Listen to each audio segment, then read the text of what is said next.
Morning and Assalamu alaikum students. Today the date is 16 July 2020 and the day is Thursday.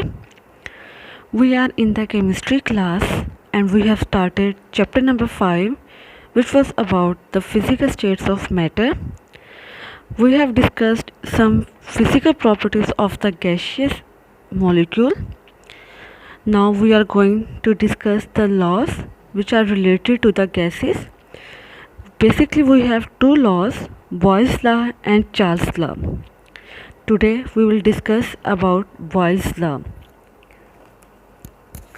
In 1662, Robert Boyle studied the relationship between the volume and the pressure of a gas at constant temperature. He observed that the volume of a given mass of a gas is inversely proportional to its pressure provided the temperature remain constant.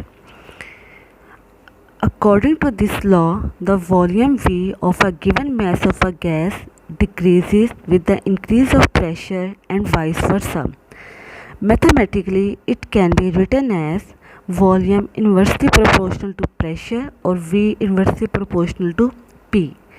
V is equal to K over P or Vp is equal to K is equal to constant. Where K is the proportionality constant, the value of K is same for the same amount of a given gas. Therefore,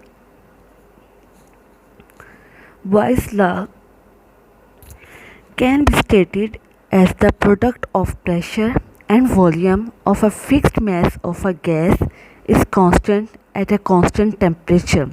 If P1 V1 is equal to K, then P2 V2 is equal to K, where P1 is the initial pressure, P2 is the final pressure, V1 is the initial volume and V2 is the final volume. As both equations have same constant, therefore their variables are also equal to each other. P1 V1 is equal to P2 V2. This equation establishes the relationship between pressure and volume of the gas.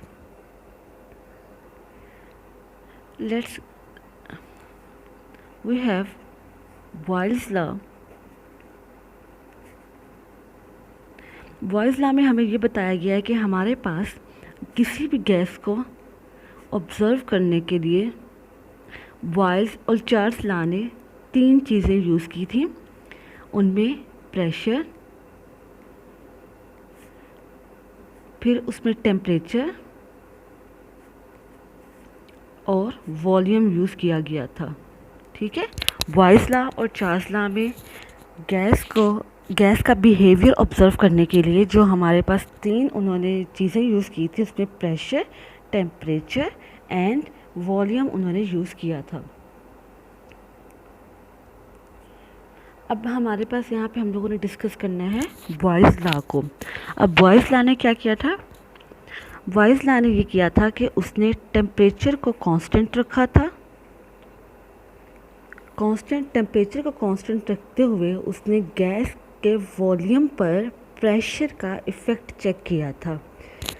उसने क्या किया था? Temperature को constant रखा था, ठीक है, और टेम्परेचर को कांस्टेंट रखते हुए गैस का जो वॉल्यूम था इस पर प्रेशर का इफ़ेक्ट चेक किया था। एंड ही सेड दैट कि जब हम लोग गैस पर कंटेनर के अंदर गैस ली थी, ठीक है, स्पेसिफिक वॉल्यूम ऑफ गैस, और उस पर इसने प्रेशर अप्लाई किया था। प्रेशर ऑब्जर्व किया था इसने।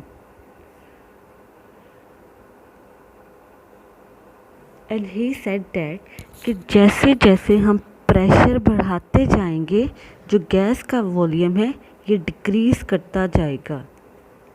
जैसे जैसे हम प्रेशर बढ़ाते जाते हैं जो गैस का वॉल्यूम है ये डिक्रीज़ करता जाता है, जिसकी वजह से उसने इसको मैथमेटिकली कैसे लिखा था?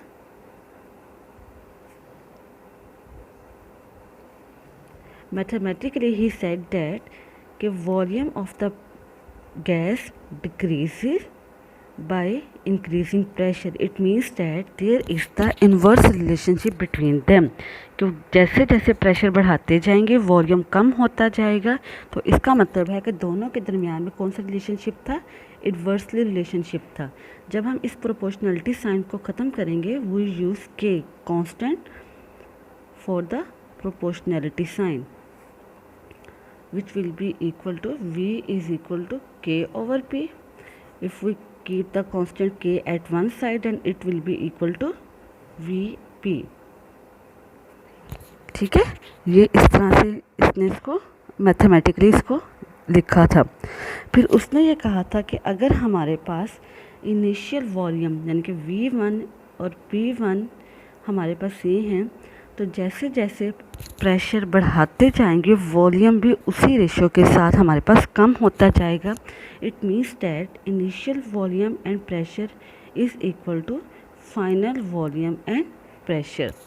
V1 is the initial, V2 is the final. Same, P1 is the initial pressure and P2 is the final pressure. Now here is the experimental verification of Boyle's law. Okay, there is the picture of the Boyle's law on the right side of the page. Robert Boyle 1691 was natural philosopher, chemist, physicist and inventor. He is famous for Boyle's law of gases. Experimental verification of Boyle's law. The relationship between volume and pressure can be verified experimentally by the following series of experiments. Let us take some mass of a gas in a cylinder having a movable piston and observe the effect of increase of pressure on its volume.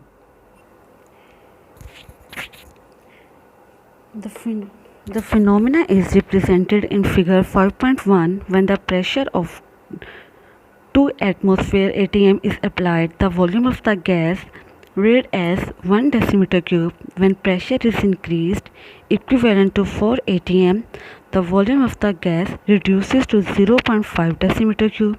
Again, when pressure is increased 3 times 6 atm, the volume reduces to 0.33 decimeter cube.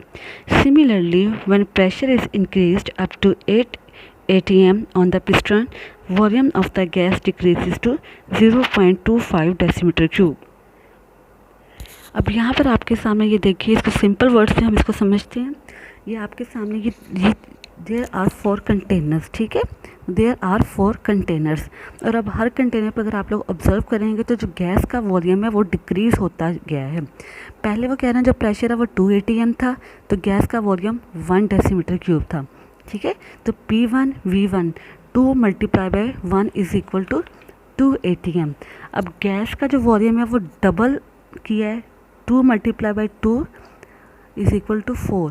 अब यहाँ पे भी 1 divided by 2, तो ये उसी ratio के साथ half रह गया है, तो ये 0.5 decimetre cube is equal to 2 atm।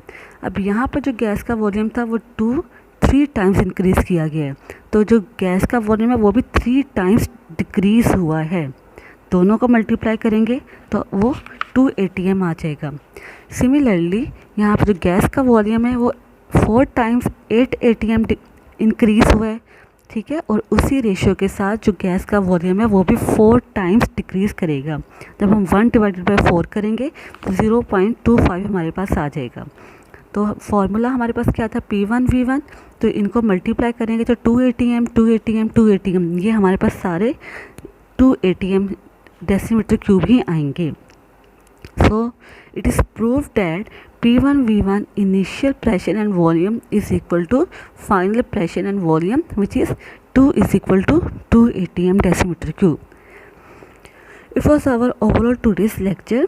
Your homework is that in the weekend that you have to revise your chapter number 5, 4 and 5. ठीक है, हमने चैप्टर नंबर 4 और 5 आपने इसकी रिवीजन करनी है अच्छे से, और आपने ये टेस्ट योरसेल्फ 5.2 है, it is the questions are related to the Boyle's law. You have to solve this question and write down the answer on your register so that we can proceed from the next lecture. Okay, if you find any difficulty, highlight the problem and clear it. Thank you.